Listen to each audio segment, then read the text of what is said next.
ఏంటి క్యాండీ ఏంటి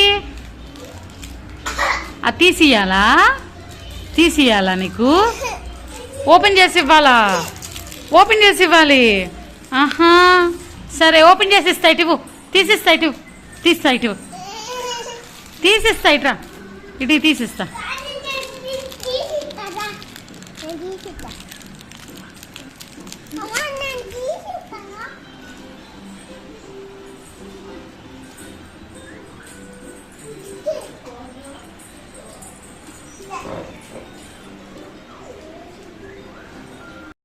చూసారా మేడం గారికి చాక్లెట్ దొరికేసరికి తీయడం కుదరక తీయమని చెప్పి అందరిని అడుగుతుంది. నేను తీయాలా అని చెప్పి కొంచెం సాగతీసేసరికి ఇక డైరెక్ట్గా వాళ్ళ అన్నయ్య దగ్గరికి వెళ్ళి అన్నయ్య దగ్గర తీపిచ్చుకుంటుంది. మళ్ళీ ఎక్కడ వాడి తింటాడో అని చెప్పి అసలు అక్కడ నుంచి కదలట్లేదనమాట. సో మీరు వీడియో నచ్చితే ప్లీజ్ లైక్ చేయండి.